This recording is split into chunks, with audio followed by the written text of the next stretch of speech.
Hey everybody, it's Bree with HD Career Consulting, and I wanted to hop on here today and drop an HD pro tip. I have been doing a lot of content creation lately, so hopefully you'll be seeing more from me soon.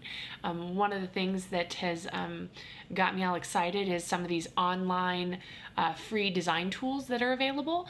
And what's great about them is it allows you to add some aesthetically pleasing attributes to your resume documents. And so in thinking about that, if that's something that piques your interest, there are some tips that I want to leave for you today when you embark on that adventure and figuring out what that looks like and spicing up those documents. First the first tip of the day is going to be less is more. There's tons of fonts, there's objects, images, colors, things that you can add to spice up that document.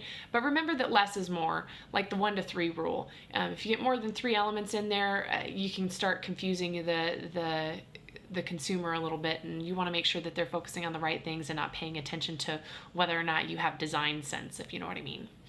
Number 2 is when you're adding text inside of a document, always use text boxes.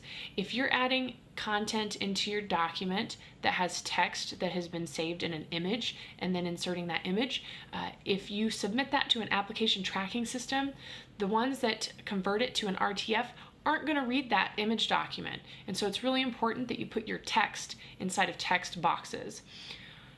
Number 3 is if it takes you more than 10 minutes to figure out a new design tool, I recommend that you abandon ship. You shouldn't spend an exorbitant amount of time trying to figure that out. It should be easily accessible, fairly intuitive to navigate.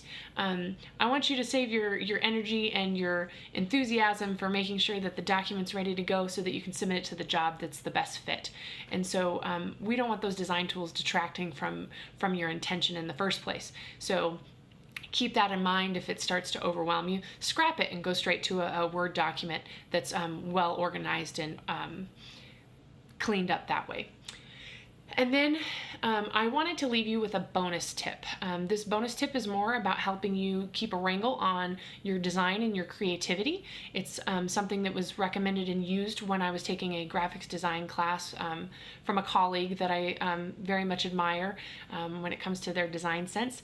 And they insisted that we practice the 12 sketch rule. What this did is it allowed us to work out any sort of kinks and creative ideas that we were trying to negotiate to figure out how we wanted to communicate information.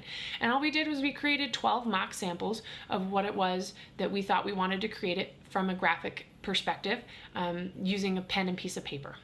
And so those are my tips for you today. I am going to be sharing a document that I created using one of those tools that has additional information for you on being able to create a graphic design or using graphic design tools while creating your resume document. So check it out in the links below. Please comment, ask questions. I'll be happy to get back to you. Thanks, and I hope you have a great day.